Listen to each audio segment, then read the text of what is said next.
you do? I drive. Like a limo drive? Like for movies. Oh. Welcome to the regular Menthol podcast where we discuss kino movies. My name is Tate, and my co-host here is Chris. Hello, Say everybody. Chris. Hi. Today we'll be discussing the movie Drive, starring Ryan Gosling. You remember Drive 2011. Drive 2011. The He Is Literally Me movie. Drive, about an autistic wheelman falls in love with a cutie 3.14 who lives in the apartment down the hall. Her baby daddy gets out of prison and decides to mix it up with Driver on a heist, much to the chagrin of the local gangsters. Hilarity ensues. Good synopsis. Chris, tell me about the first time you saw this movie. I think the first time I saw this movie was from you telling me to watch it. I definitely didn't see this in theaters. Not even sure that it had a theatrical run. I think you told me about it back when we first met around, I don't even know, 2015, 16. I knew nothing about it and obviously loved the Synthwave soundtrack appeal. And yeah, just the shots were amazing. And then obviously you get into the story and there's some lore behind it, which you can probably get into better than I can. We met in 2015 and, we're working together and we had many different eras in our warehouse that we work in our room that is connected to this warehouse, many different eras. And I think a big one was the Drive 2011 era. It was pretty epic. Can you expand on that? I mean, yeah, it was just the whole vibe of it. The movie itself, just some of the funny scenes we'll discuss. But yeah, no, it's a memeable movie, as I'm sure most of you may know, online. The He's Literally Me meme of Ryan Gosling is pretty popular. But I mean, all around, I love this. How can you not love this movie? That's when I first saw the movie, was sometime around 2014, I believe. Because I remember when it came out, and I could be wrong about this, but I feel like when it first came out, it was marketed on TV as some kind of Fast and Furious. I mean, perhaps. Movie. Why wouldn't it be? Like, I remember the commercials, and it was showing him driving. The two scenes where he's in he's driving and trying to escape these guys and the cops. But that's what they show you. But that's like very small part of the actual movie. Right. Considering this movie is about a wheelman. Yeah, the two scenes where, right, he's in two chases are literally probably like 4 minutes of screen time. Right. 6 minutes of screen time, the whole thing. So my initial on an hour and 40-minute movie. Yeah, correct. Yeah. My initial impression was that it was going to be another movie where there was like a bunch of movies at the time that came out and it was like a Fast and Furious ripoff. And I was like, I don't really care about that. So I didn't watch it when it first came out. And then a couple years later, I think my brother told me about it. It was like, hey, you should go watch this movie. It's kind of interesting. It's kind of up your alley. And so I watched the movie and then I was like, well, that had nothing to do with race cars or Fast and Furious. That had nothing to do with it. It was like a heist movie. Right. And this one actually kind of parallels a movie that you actually told me to check out as well. I don't know if that was, when did The Guest come out? That might have been like 2015, 16-ish, 17, who knows? But the movie The Guest, it's kind of the same vibe. It has the whole synth soundtrack. Not the best movie, but it doesn't suck. The Guest is very similar in terms of vibe and the soundtrack. Very different, but a low budget movie. The Guest is, right? And yeah, it's good. It borrows a lot of the same kind of aesthetics. Mm-hmm. But yeah, so I saw this in 2014, and then at the same time, it kind of became this thing, a cultural phenomenon in the world of memes, where everyone started posting Ryan Gosling around 2013-ish era, where I started going crazy on the internet, and he's literally see Ryan Gosling everywhere. and people saying he's literally me. I was It's like, what not is that this I'm about? literally him. It's that he's literally me. Yeah. I could relate to this character. He's literally me. This is, the movie, it starts off in a certain way. I'm like, wait a second. I think this young man is actually literally me. Look at me. I can't express myself to women in a supermarket. I can't do it. I have to walk away. I see these women. I say, I don't want to have to talk to them because I know them. They live right next to me. So if Yeah, I that's see like them, it's going to be this awkward conversation. that's one of the best parts. Is like he sees Carey Mulligan's character in the supermarket after he sees her. It's after he sees her on the elevator, and he sees her down the one aisle of the grocery store, and he just stops and he looks up. And he And just backs up. he backtracks, and then he goes to the next aisle over and starts walking down that one. It's like, yeah, he's literally me. So that was like kind of the joke, I guess, on the internet. But But you'll the thing is people that feel that way, they don't look like Ryan Gosling. that's the irony. So it's like, it's absurd to think about. Like, this guy is like a super popular, super attractive actor. And that was the director, Nicolas Winding Refn, who personal favorite. Everything he does is great. That was his main purpose of doing this movie, was to troll people and to like create this character. It's like, let me just use the most attractive guy, Ryan Gosling, and just completely just make his personality, the guy can't socialize. Right. These losers or dorks on the internet are somehow finding a way to identify with Ryan Gosling. And that's Truly us, by the way. marvel. We're the losers and dorks as well. Yeah. Well, there you have it. I mean, I look at this guy, I think, wait a second, am I Ryan Gosling? So yeah, I mean, the first scene here, it's the absolute. It starts off with a bang. This movie. The for first sure. scene is where he's in a hotel room and he is giving his little 5-minute speech to, I guess, the people that he's driving around. You don't really know, but it's so funny because he does it multiple times in the movie, like 2 or 3 times. He's like, it's like so serious, and the second time the guy like doesn't even care. He just kind of writes it off, but he's like, all right, here's the deal, and he like breaks it down. It's not that serious, but he's like, oh, you got a 5-minute window, and he's like goes through all the parameters or whatever, and it's like, yeah, he basically breaks it down in this opening scene. But the music in this opening scene obviously is Kavinsky's Night Call, which I believe, correct me if I'm wrong, is like one of the godfathers of synth. Or one of the more popular early synthwave artists. And he certainly became popular around this. When this movie came out, it drove him into superstardom, I would say, in terms of how many memes have you heard with, or reels, where you hear Kavinsky as the background music, like it became a thing in itself. But yeah, so it just kind of takes, it's like a city skyline shot at night of downtown LA, and it kind of what sets up him doing this first heist with a couple guys. Mm-hmm. He's a wheelman, and he's a stunt man in real life. Is his I drive. He drives cars for movies. I drive. And what do you do for a living? I drive.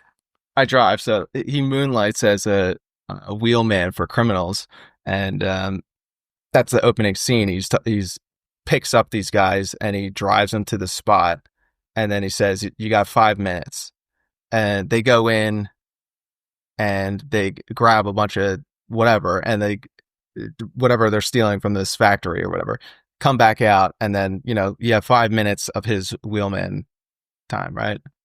So now he's got to get away from the cops. But during this whole scene, there's another song playing called "Tick of the Clock," perfect song to go along with this, to the buildup of this heist. Adds so much tension to. They're sitting outside. He's waiting for these guys to come out, and then one of them comes out, and he hears on the radio that the cops are coming.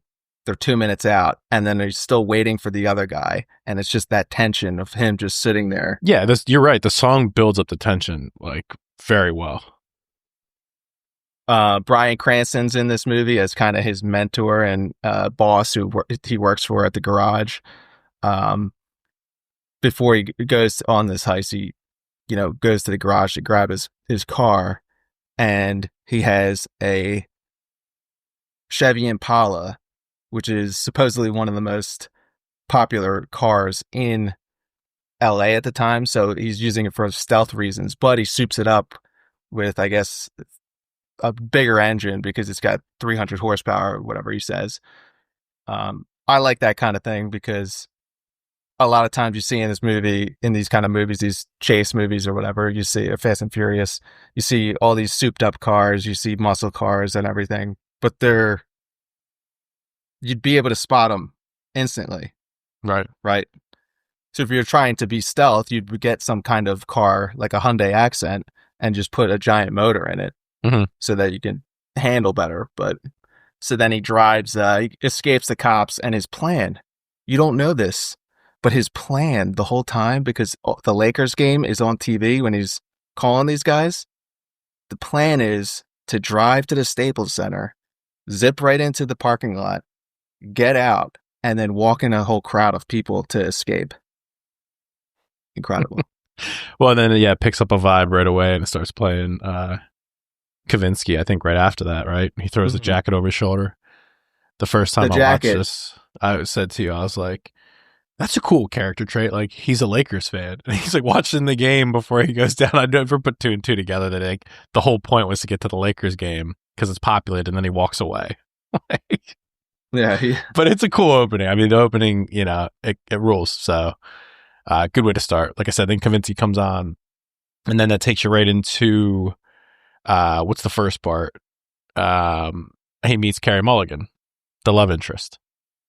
Right. He sees this girl, which is the most awkward scene. He sees her on the elevator and just hits a button and like just makes this face like a goofy smile. It's like this guy's nailing this role. Has no game or whatsoever. The whole movie, he has no dialogue, very little at all. Yeah, it's true. And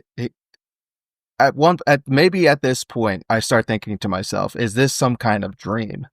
Because it's how someone would think, this is how I pick up women. I just act dark and mysterious, and they'll just instantly fall in love with me. There's a ton of memes online like that as well, where it's like you don't say anything, you just brood and you act mysterious.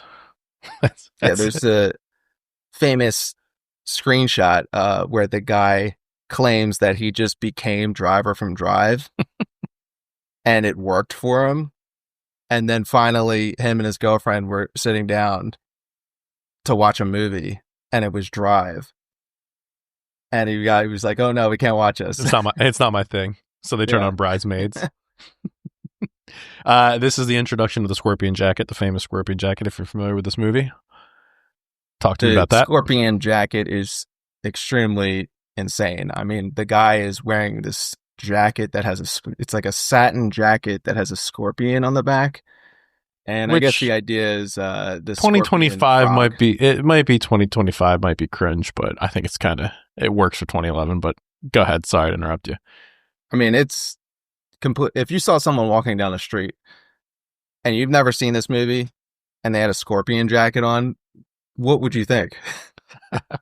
He's part of like some karate club. I don't know. It seems completely insane to me, but his whole outfit is kind of very unique to me. I mean, he has the shoes. Yeah, but he's got the dark denim. Yeah, his fit goes hard. He's got like these cool like boots kind of thing. The driving gloves, I mean, that's a whole another thing. But the jacket and the gloves are the only thing that really stand out that you probably couldn't get away with now. Well, he mentions it later in the movie. But there's the scorpion and the frog. Yeah, exactly. Right. So he says that he kills the one guy and the frog didn't make it. Mm-hmm. Yep. Implying he's the scorpion. Mm-hmm. Right. I mean, this whole to get back to like this whole thing does seem like a dream. Like someone would like think in a shower that they should have said, but they didn't. Yeah. Like I should have said this. We'll But touch they on didn't say it at the time. Right. We'll touch on the different parts of the scenes where I think, and you think, that they are a part of a dream, because the way that they shoot it with the lighting, the music, it does have a dream-esque feel. So he meets her at the grocery store. I'm sorry, he meets her in the elevator, sees her in the grocery store, walks down the other aisle, and then her car is in the parking lot overheating. Coincidentally enough, he's a mechanic. So he goes over to her, talks to her, and what happens from there? I forget. They drive home, and he brings her groceries in to her apartment. Right. And he just like doesn't say anything the whole time. He just makes faces. He's brooding. That's the plan. He's brooding, but somehow it's working. He's getting over. And she's just like smitten with this guy. Of course. Who is this maniac dude who just happened to be at the store. Oh, look, I'm at the store at the same time you are and your car doesn't work. Let's go home. It's unbelievable to me. But it's the mystique of the mystique of Driver. It's Driver, man. But I will say, there's a scene in the apartment where Refn does a great job of, like, you see their initial attraction, and it's obviously, phenomenal acting by both Carey Mulligan and Ryan Gosling, that you can see their attraction, and it's she's playing like very timid the whole time. She does a great job with it, but you can see in this moment, in their initial seeing each other in the apartment, that, they have a real strong connection. It kind of carries over well. She says to him in the apartment, "What do you do for a living?" And he says, I drive. I drive. What do you mean? I drive. I'm not a mechanic. I drive. I'm driver. She didn't have any, like, that wasn't the most insane thing that he could have said to her. I would be responding like, what? What does that mean? This gives credence to what you're saying about him. That's his character. He's supposed to be like a little bit socially awkward. Right. I drive. Yeah, I drive. That's incredible to me. That line is just so wild. And like, who wrote that? And where did that come from? Does that make sense to you? Like, yeah, some guy wrote this movie, right? And they're like, what would the Driver say? I drive 2011. I drive 2011. And the movie's called Drive. That's there you go. So that struck me as unbelievable when I saw it. I was like, this can't be real. This has to be some kind of dream inside this dude's head. Well, and here's another scene that it kind of leads up to with the dream sequence is like, so then they're working on, it gives a little backstory. Her car's at the shop. They're talking to Shannon, who's played by, what's his name again? Who's the actor that plays Shannon? He's in Malcolm in the Middle. Brian Cranston. Sorry. I have brain damage, everyone. I've had many concussions. I literally just said the name like 20 minutes ago, and now I can't think of it. But yeah, Bryan Cranston. Bryan Cranston plays kind of the guy who took him in. He's a shop owner. Find out later he's in some debt with some bad guys or whatever. So he plays the boss, and they're working on, I guess, Gosling's working on her car that overheated, and Cranston's giving a little backstory to Driver, to Carey Mulligan, saying, he's a good kid, he's a hard worker, and yada, yada, yada. And then that leads up to Cranston telling Driver to take her home and her son.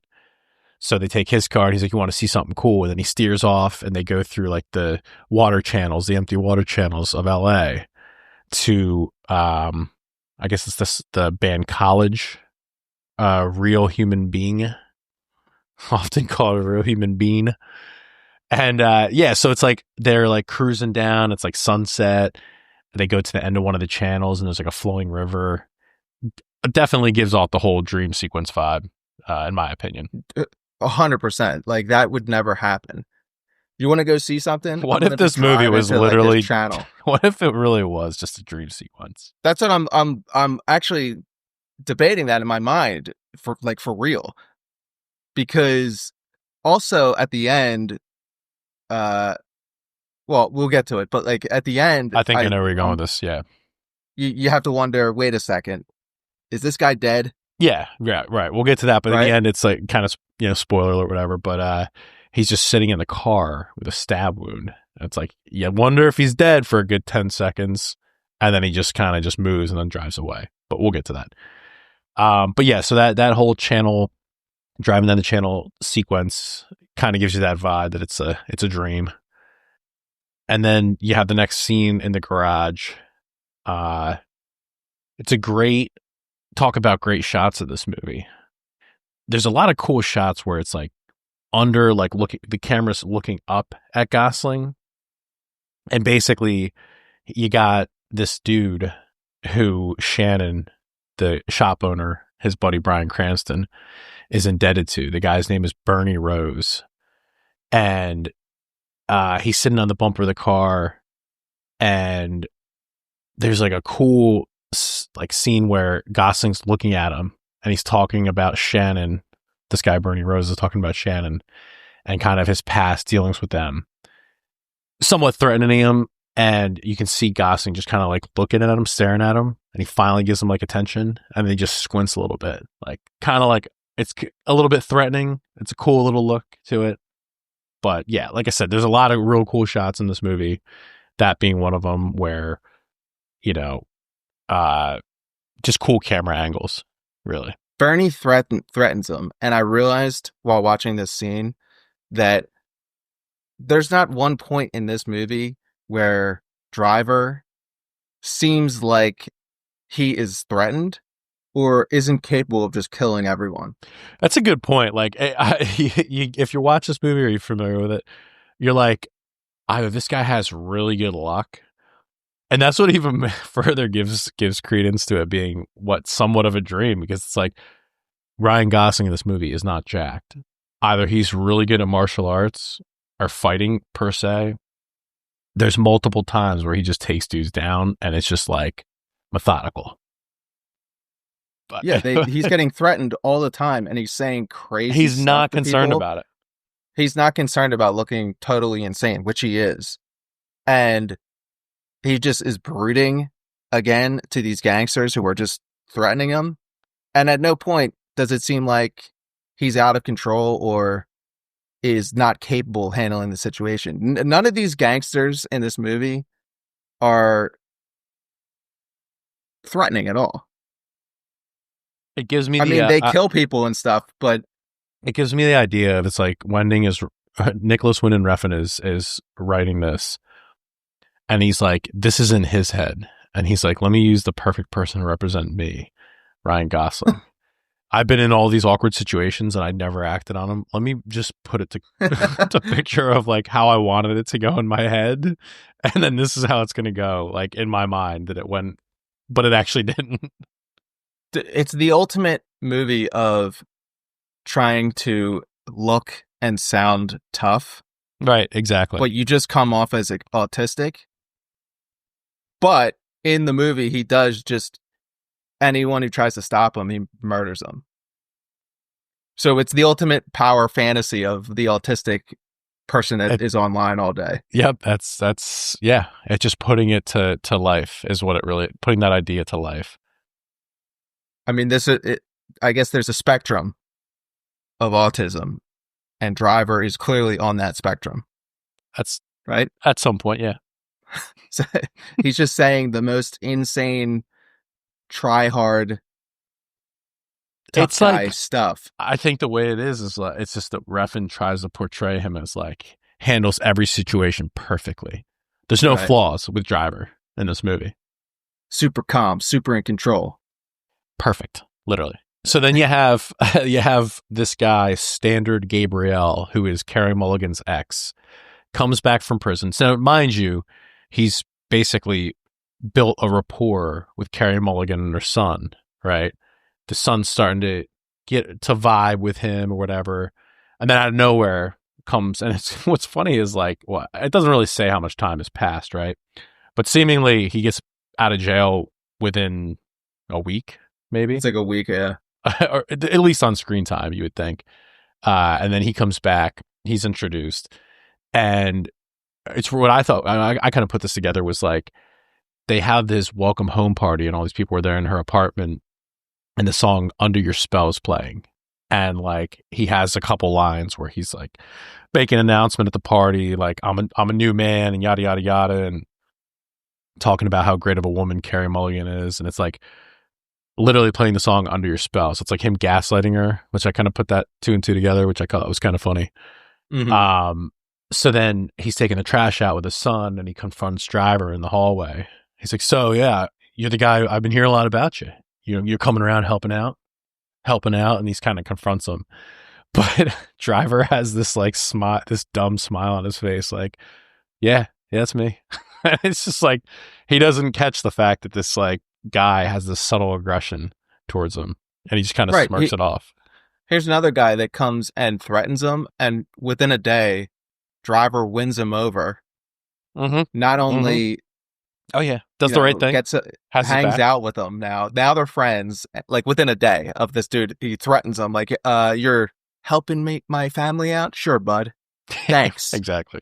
And then the next day they're buds, and he decides to, like do a heist with them. That's just the power and the mystique of Driver. That's Driver, man. That's just the power of brooding and saying nothing. He's the perfect gentleman. Driver then he comes back and he sees Standard is beat up with his son down the hallway, and he's like, "What's going on here?" What a thing to walk into. This looks like a job for Driver. Walks over, makes sure the son's okay first. Driver's on the case, right? Yeah, he does everything for having seemingly this character. The guy has no prior,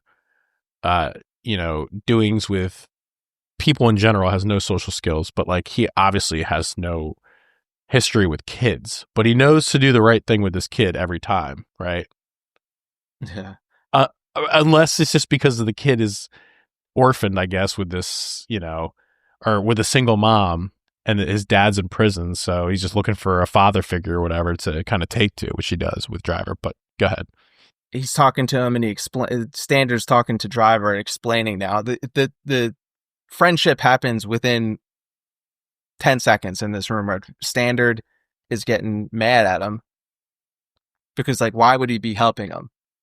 And then just by brooding and saying nothing, literally, he just stands there and says nothing. Standard just turns around and is like, "Okay, maybe you can help out. Here's the situation, bud." And tells him he owes these guys. He was just in prison. He owes these guys money because they had protection for him on the inside. Now he's out, right? And the guys end up working with the gangsters that were working with Shannon, funding his car. So it all comes full circle here, right? So Driver then has to basically do this heist with this guy in order to get money to pay off his debtors for helping him in prison. Yeah, but I think too, because wasn't it to protect her? And I think Benicio, that's the son's name. I think it's to protect him. I don't know if this is the point of the movie that they say they're going to come after her and the kid, but I think inevitably they imply it. Right. At this point. He wants to protect the kid the whole time. Yeah. So to be fair, I know it's not necessarily about being friends with Standard. It's about protecting the kid. Right. But he does invite him over to have like dinner at. Yeah, right. Exactly. At their house. So it is like, where are we going with this? Right. Just want to throw a side note in there when he sees Standard in the parking garage all beat up, like it's like this cool like long shot, right, if you will, of it's close up of Standard's face, and then it shows like in the distance the parking garage. Real cool shot, that Nicolas Winding Refn does. This is also, there's a couple times you'll see in here. I mean, this is 2011. One of my favorite shows is Too Old to Die Young. This must have been 2018, 19, maybe even later. but it's notorious for just having these long shots, like these grueling scenes, and that just like the shot will take literally like minutes. You see a little bit of a glimpse of that here in 2011 of Refn doing that, just from a shot standpoint, which I thought was pretty cool. It's almost criminal, but I have only seen the first episode of Too Old to Die Young, which is unbelievable. Phenomenal show. Considering you told me to watch it. Well, it's cool because it got picked up. The funny thing about that on the side note is it got picked up by Amazon, and I saw that it was coming. I'm like, how? Right? This is like a very, I wouldn't say like a niche director. He's not as popular, but they gave him like, I don't even know how many episodes that is. Probably like 10 episodes, I think it was.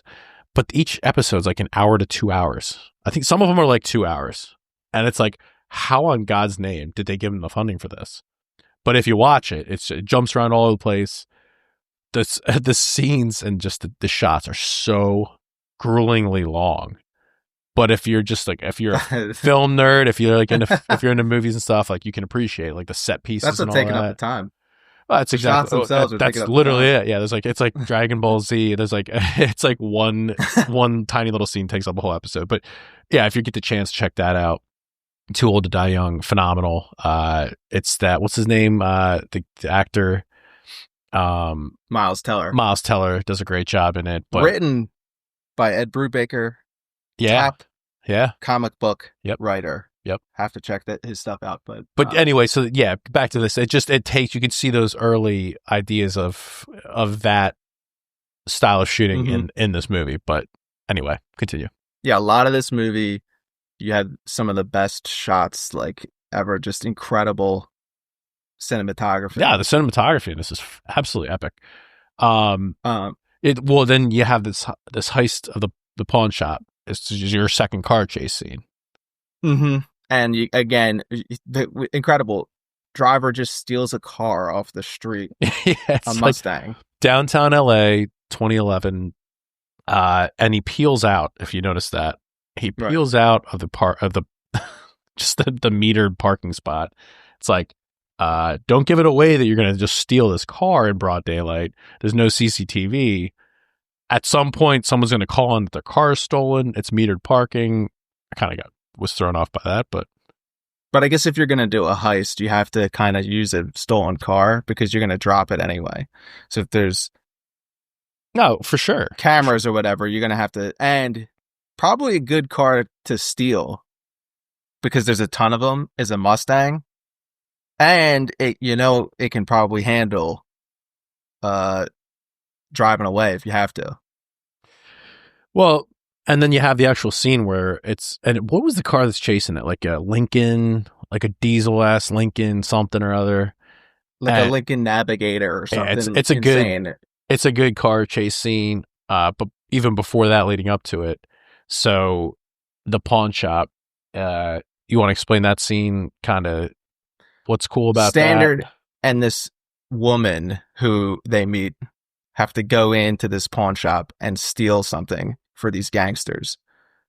You don't know what it is exactly, but they both go in. Standard and this woman go in. Driver, of course, opens up the door when she's coming back out, and then Standard comes out and he gets shot in the neck, it looks like, and then the guy comes out, the pawn shop owner, and shoots him like 3 times in the chest.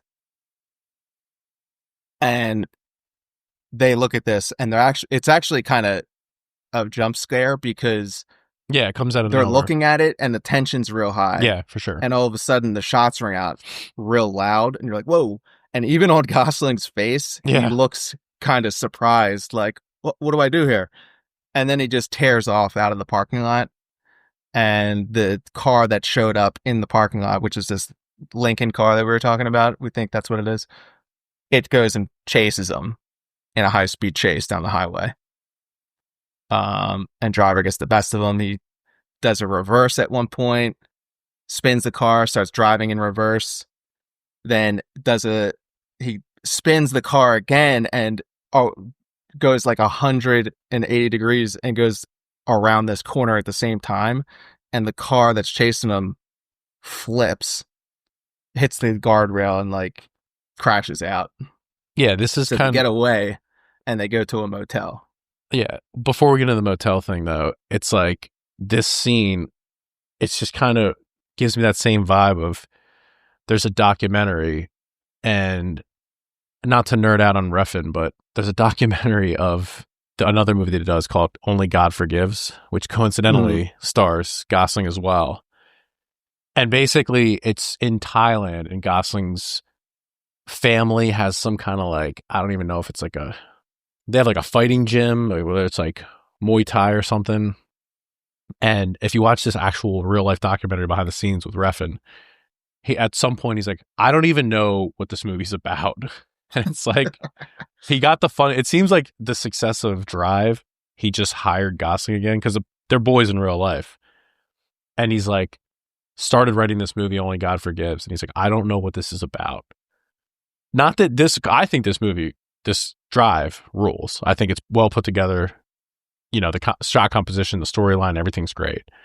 But with these scenes, it's like, what is this? Let's just shoot this. Like, there's probably parts where he's thinking like, yeah, I don't even know, but this seems cool. I'll just go with it. Yeah, I think that this movie was him going like, we're going to make incredible cinematography and atmosphere. And but it has a story. The character is paramount. I mean, the character of Driver. The character is paramount. The story and the dialogue are a little lacking. Right. I mean, obviously it has a story. It's not the worst story and dialogue. There's just not much of it. Exactly, yeah. It's meant to be that more way. like, hey, whatever, dude. We got to just shoot this thing. Right.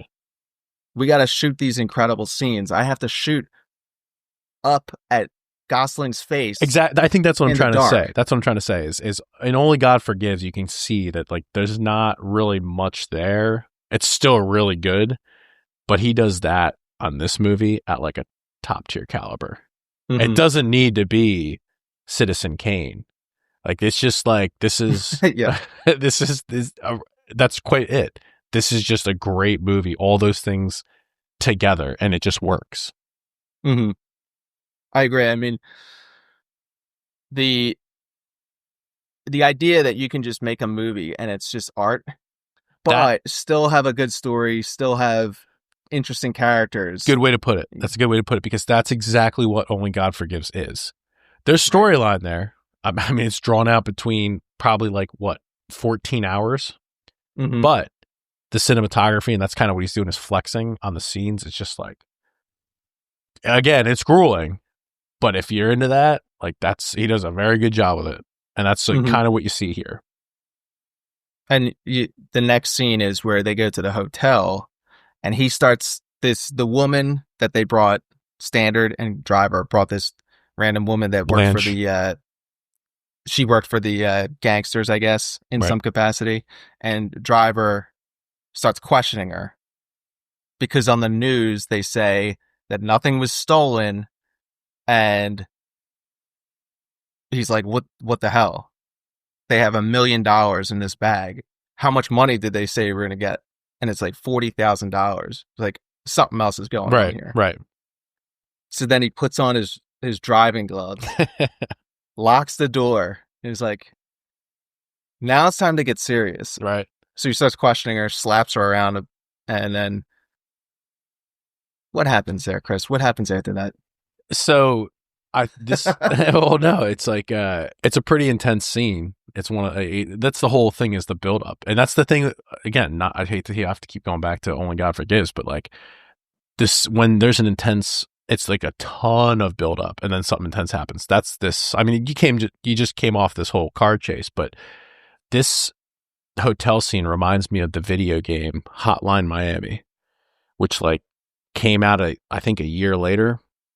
But it's a aerial viewpoint and like an 8-bit game where it's like very gory, very violent.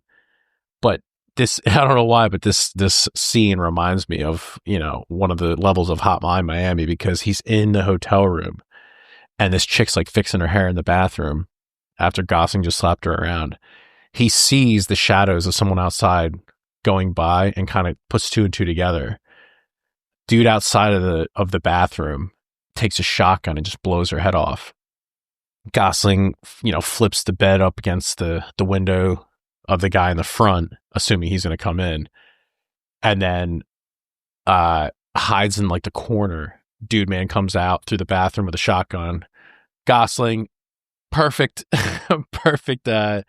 disarmament of this guy with a shotgun. Guy doesn't pull the trigger, disarms him instead of just using he punches him instead of just using the shotgun against him. Takes like, what is it, like the wire rack or something from the shower curtain. Stabs the bar, him, the metal bar. right? Stabs this guy in the neck. He's bleeding out, and then just enough time to turn around. Other guy has a gun up to him. He pulls up the shotgun, shoots him. Horrible blood makeup on Gosling's face. Does not look remotely like it would if it was real blood. Real cool scene, but again, like I said, it just reminds me of the game Hotline Miami. Well, Hotline Miami is somewhat based in this drive aesthetic, where it's very gory game, even though it's like Nintendo 8-bit graphics overhead, but you shoot people and blood goes flying. You're going around corners in the game and shooting people with shotguns, so they can see where you set. What's the music sound like? The music in Hotline Miami is Synthwave, much like in this movie. Now, how many hours would you say you've put in on Hotline Miami? God, dude, I bought you Hotline Miami because you would never download it, and I sent you Hotline Miami 1 and 2 as a gift on Steam. I probably have a couple hundred hours, give or take, on each. Oh yeah, it's crazy addicting. It is. Try it out. I started playing Hotline Miami, and I got 5 hours in, and I'm addicted to the game. And I'm like, I gotta turn this off right now, dude. Yeah, I'm gonna be going wild on this game if I don't stop, because the way it's made is so addicting. But it is that scene is like a level out of Hotline Miami to describe it. And the blood on Driver's face looks absurd, and when he comes out, he just has this completely insane look on his face, like, I just killed a bunch of people. But it's like he has another. We'll get to it. Why did they focus on that? We'll get to it in a second, but he has another one of those faces coming up here in a minute. But so this is basically the build up to, I guess you would say, the final act of the movie. So he's going after Nino and Bernie. So Bernie is the guy we referenced at the beginning, but there's this other guy, his business partner Nino, played by Ron Perlman. Ron Perlman's face is just like, I don't even know how to describe it, but he plays Nino in this movie, and he's supposed to be like this like asshole, over the top gangster, not as smart as Bernie is, but they're partners in LA. He kind of looks like Sasquatch. That's a great way of putting it. Looks like Sasquatch. Or like that Henderson's movie that had the Sasquatch creature. That's what it looks like. Harry and the Hendersons or something like that. Harry and the Hendersons, yes. Yeah. So then building up to that, Driver, he asked the girl before she died, Blanche, who she's working for, or where to find this guy Cook, who's the guy he's the guy who sent him on that mission, that heist.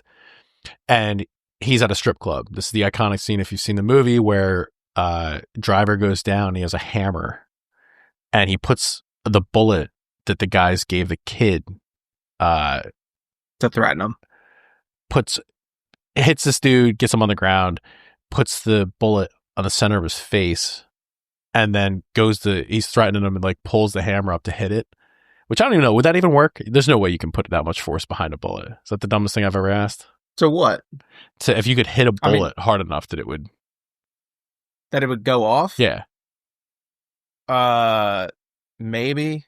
I just thought he was going to just hammer the bullet into his head, eye or something. Yeah. Perhaps. Well, the best part is that he then makes him eat it. So he shoves the bullet down the dude's throat and makes him eat it. But then, talks to Carrie Mulligan in the hallway and explains to her, hey, because at this point, I think she knows that Standard's dead. And basically he's like, by the way, Standard was in with some bad people. Here's what happened. I tried to help him. Like this is such an insane scene to me, because then what does she do when she hears all this information? She slaps him because he says something to the effect of like, I have the money if you want it, which is like, I guess, Yeah. what, $1 million. And then she slaps him in the face. Explain to me what's going on there. What's going on is insane dialogue where someone thinks this would get over with a chick. If you have all this money, he thinks he's going to walk in and be like, by the way, your ex-husband, who is the father of your child, was actually in with criminals. I was just helping him on a heist. He got shot, but I got $1 million out of it. We can run. I can come with you. You know, like she's supposed to just process all that in Did like I do 5 good? seconds and be like, oh yeah, I'll just go and leave town with you. I'll pick up my whole life with my kid and just leave town with you. Sure. But Yeah. in fact, what actually happens is she slaps him, but it's more of this kind of insane thought process that only happen. Like, if this was a normal looking dude, do you think that this would be going on? Get the hell away from me now before I call the cops. Like, dude. Well, yeah, like, it kind of leads leads into the next scene too, because this is where I don't know if it was I think it was Bernie sets off this henchman. I don't know what the other movies this guy is. He's just some like regular looking dude, but he's insane. So he's in an elevator as he's like, let me just walk you out. So he's walking out with her. This guy's in the elevator. And this is, again, what you were referencing, a dream sequence where the lighting is really cool. It just fades out and it starts playing like a music. It's very like this, like vague, like, well, like very first ambient. He notices the guy has a gun. Right. Okay. So he notices the guy has a gun. They look at each other. He puts his arm against Carrie Mulligan, tells her to step back, and then it plays this like ambient music. And he just turns around and kisses her. Mm-hmm. And I'm rewatching this and I'm like, thinking to myself before you even mentioned it, I'm like, is this like meant to be a dream? Because this chick just slapped him. He kisses her. He already saw the guy with the gun, and I had to wait to see how it unfolds. In actuality, it cuts back to regular lighting. Him and this guy at the same exact time, the guy pulls the gun. Gosling spins around. Of course, he stops the gun perfectly. Fights off the dude, gets him in the corner, throws him down, and just quite literally stomps his face in. Yeah. It's at this point you cannot deny something weird's going on in this movie, and it might be a dream. Because it's like, this is, again, more power fantasy. I mean, it's shown a little bit earlier when we were talking about him attacking Cook with the hammer. He just walks in a strip club, walks into the back. Like, there's not security or anything in a strip club. Just walks right up to this dude and just cracks his hand. Well, one thing that I did take note on, and I thought was what's appealing about this movie, is like, it's small time. It's like small time crime. It's like the guys have like a pizza shop as like a front. So it's like, it's not that crazy to believe that this could be an actual happening. But to your point, there's all those little things you'll find in any movie, I think, that's like, yeah, I mean, how would that actually happen? Aside from the dream correct. sequence, it doesn't seem fake, because it's like, okay, this is small time crime. Like, it works. But it is, here's 2 cases right here, Cook and the guy in the elevator, where, again, Driver is like Superman. At no point are any of these gangsters threatening him whatsoever. He just walks in a strip club, bam, takes this dude out with a hammer, sees a guy come. He knows that they're coming after him, and his girlfriend now sees a guy in an elevator and is like, "Yep, this is a guy. He's got a gun." Cracks him and just literally stomps his head in. Yeah. Well, and no threat whatsoever. These people. Exactly. And the best part, to piggyback on what you're saying about the whole his insane looking faces in this movie, is like Carrie Mulligan vacates the elevator and she like looks back at him. He's just still standing in the elevator. He like looks up and he's like, "Did I do that?" It's like she's the most horrified. Insane. He's like, he just like kind of looks up and he's like, it's the best. She gets off the elevator. She looks back horrified. Like, dude, what did you just do? This guy just caved his head in by stomping on him. And he gets up like a look like, oh, did I do that? Like, what, dude? Oh, And then this is actually, dude, you made a point of this. The next scene is he's talking with Shannon, and he's, telling him like, how did they find me? You find out he told Bernie where he lived to try and be like, oh, he's got the money. He's just trying to protect the girl. He'll give you the money. Totally naive. And driver's like gripping him up, like, what are you talking about? Like, and then tell him like, this is a threat now. You're like, you're in danger. For sure. And they show him going back to the movie set and grabbing his mask. So to set this up, Earl, he's a stuntman, and he had one of those masks on that is one of those old people masks, if that makes sense. It was hyper realistic mask. It wasn't an old person, but it was a hyper realistic person. It's like a bald guy. Yeah. The latex masks. And so he goes back to the movie set, and he just waltzes right into the makeup trailer. Whole time he has this scorpion jacket on, just covered in blood. That's a good point. That's why, again, dude, another example of, it's like, this has to be a dream sequence, because he's walking around downtown LA on a movie set with a bloody jacket. Now, again, it could just be like a joke of like, hey, it's a movie set, so who knows? But I just thought it was like a nice touch. He just throws in the fact that like he went and got this mask. It's a 10-second part of the movie, but he's about to use it, and it's like, okay, by the way, P.S. I thought it was cool. Just, hey, cover all the bases. If he just showed up with the mask, he'd be like, what's going on here? Like, oh yeah, I guess he went and got it or whatever. But it actually is cooler that they show him going to get it, in my opinion. Yeah. And the mask does look incredible. I mean, it looks super creepy and weird because it's hyper realistic, and it makes his head look gigantic. Right. Yeah. So then Bernie confronts Shannon at the garage. He wants to know where Driver is. And this is another example of incredible lighting, because it's like dusk, I would say. It's like sundown, and they're in the garage, and like you can see the sun coming in through the windows. Pretty wild.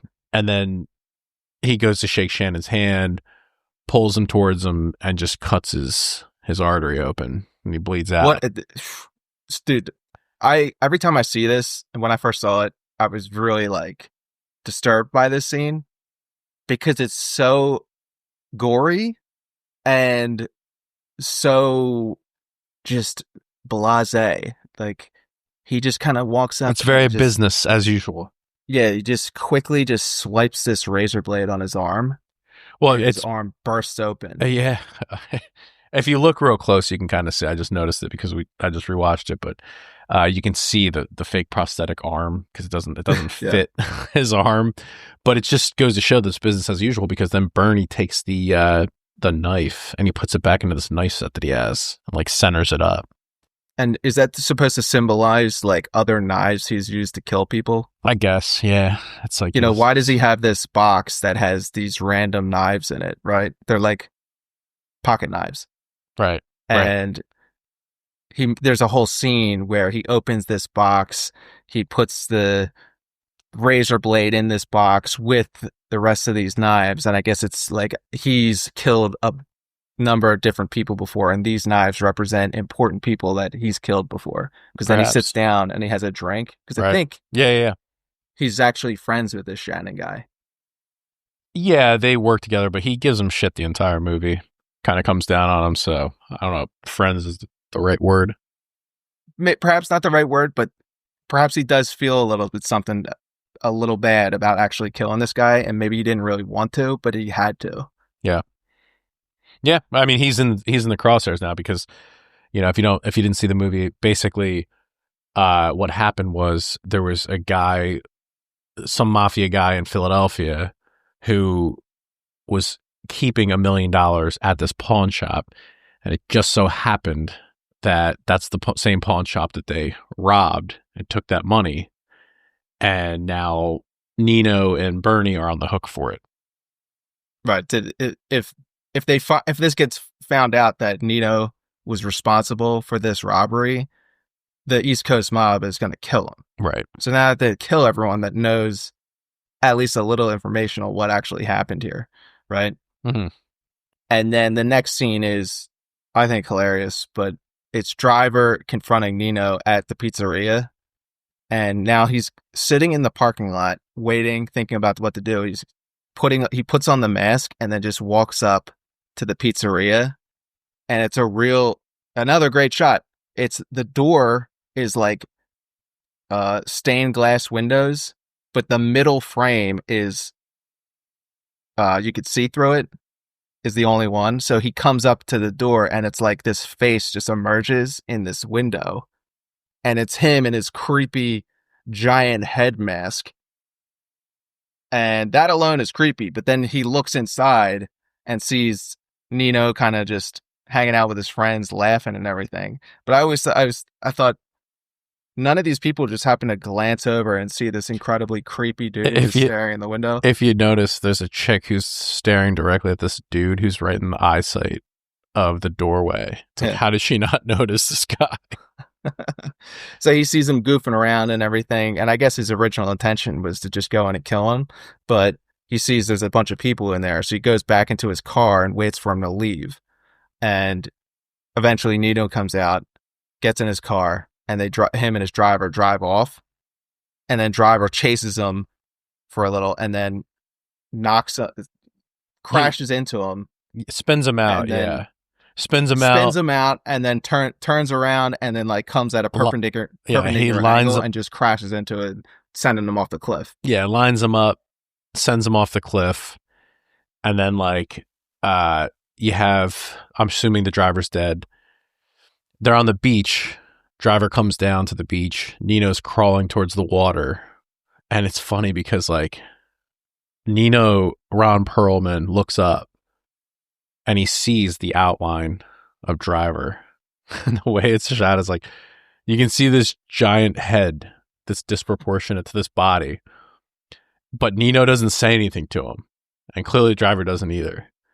And like, I'm just assuming, right, that he's speechless because he's like, I'm now seeing the one face on this planet that's more jacked than mine. That's oh my god! What Nino's someone thinking. That has a bigger head than me, or just more jacked up. But yeah, so then he like drowns him in the ocean, Nino. So yeah, pretty he goes cool running. Scene. Yeah, he goes running onto the beach, and then they crash onto the beach, but he gets out and he goes running, and then his decision is, you know what I'm gonna do? I'm just gonna run into the ocean. Yeah, right. That's gonna work out well for me. It's that thought process. And Driver just walks up to him and just drowns him. Yeah. Pretty rad. But then, yeah, so that's at that point, it's like, okay, all he has left is Bernie, right? So Bernie calls him and he's like, let's meet at this Chinese restaurant tomorrow, yada, yada, yada. They meet up there and Bernie, yeah, so Bernie's like explaining his conditions of, the final deal. And he's like, oh, your life's screwed. Any plans you might have, you're probably going to have to put them on hold. It's like he's talking to Driver. Driver's like, dude, what, dude? What are you talking about? I'm Driver. I have no life, bro. Like, I didn't have any plans. Know who he is. I don't have any aspirations, dude. No one knows who Driver is at this point. Bernie must be just saying this, assuming that he's going to be alive. But the curious thing is that he tries to kill him like 30 seconds later. So why is he telling him this? I'm Driver. Does that make sense? No, it does. Bernie's like, hey, any plans you got, you're going to have to put them on hold because you're going to have someone looking over your shoulder. 30 seconds later, he pulls out a knife and tries to kill the guy. Why did you even say that to him in the first place? Very, very strange. But in any event, Driver was just staring like, bro, no one in this movie's been a threat to me. Clearly, I'm just going to sit here and brood at you. Brood you to death. And he does. He just doesn't really say anything. And then almost to the point where Bernie's like, do I got to do all the talking here? Dude, that's so true because it's like, you see it numerous times where it's like, he just doesn't say anything, and it's like, okay, now I have to keep talking because like it's incredible.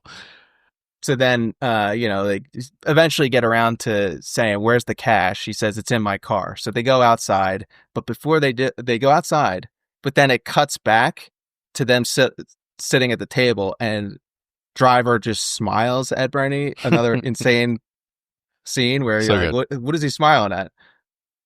And then it cuts back again outside, and he opens the trunk, and Bernie just stabs him in the stomach area. And then driver just turns, like, grabs his knife out of his other hand. He has his own knife, I guess, and just cuts Bernie. It looks like right on the throat. Is this like in broad daylight in Los Angeles? Again, insane. Yes, it's in the parking lot, broad daylight, in a parking lot of a restaurant. Incredible. So now they're these two guys stabbing each other. Right. Not yelling, or not completely yelling or anything, just kind of killing each other. And it cuts away to Gosling sitting in the driver's seat of the car. And he's just staring ahead for like 30 seconds, not moving. And you're like, oh man, is driver dead? I'm not driving. Is our hero dead? Is our hero dead right here? And then he blinks, and you're like, oh my God. Oh, driver's safe. Driver. Thank God. Thank God. And he drives off. Dead. No, drives off. Drives off. Without the money. Without the money. Now, I think the ultimate hero doesn't need the money. Well, he's doing what's right. He's our hero. Again, this must be a dream, because number one, I'm taking the money. Number two, maybe I'm taking, let's say you leave some money to send a message to a guy that you just killed. Sure. But are you taking like 50 G's at least? Maybe you go to the hospital and you pay cash. Hey, can you sew me up here? I'm dying here. Did anyone who died in this movie make any noise? No, not really. That's something I think about. Oh, well, Cook did. Cook had it bad. Yeah, okay. Yeah. All right, fair enough. But yeah, so leaving the money behind, it's like, yeah, dude. So this full circle to what we're talking about, this is like, this has to be a dream sequence. This is some dude's power fantasy. Power fantasy is a good way. He's like, what would look cool here? What would be the coolest way to like ride off into quite literally the sunset with the money, like kind of like flailing in the wind? It's not about the money. I'm leaving the money. I'm even leaving the girl. But who knows? Maybe one day. Until Drive 2021. Drive 2. Drive 2021. Yeah, it comes out. It's like, will he get the girl? What will happen to Driver? And did he die? Because it spends 30 seconds of him not blinking, and then he blinks and drives off. But then the next scene is the girl knocking on his apartment. Oh, he's not home.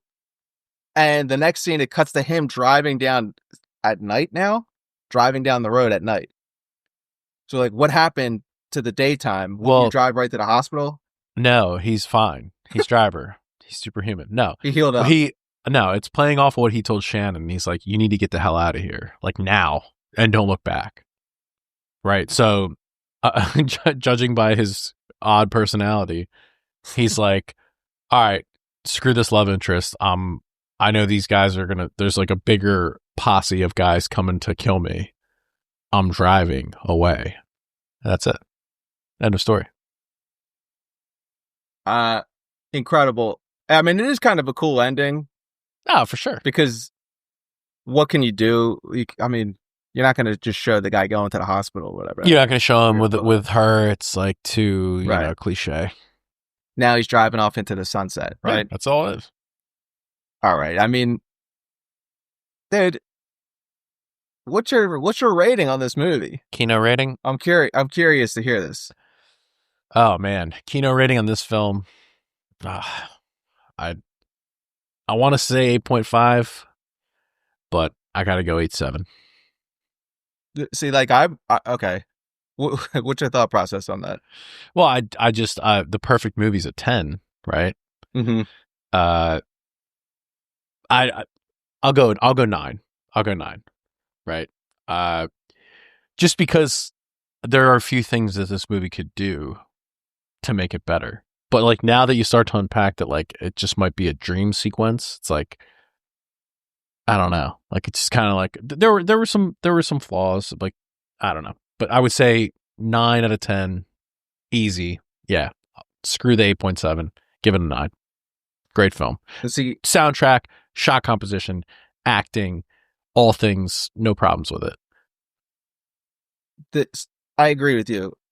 I would rate it lower. I would go 6, and I'll tell you why. Oh, This is a movie where if we watch, how often do you watch Drive?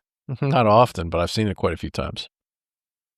I think that this movie is more style than substance, That's a good point. which isn't necessarily a problem, but I'm not going to watch it a bunch of times because if you actually like watch the movie, the story and the lack of dialogue is kind of like, okay, like I've seen it once, you know, but why would you rewatch this movie?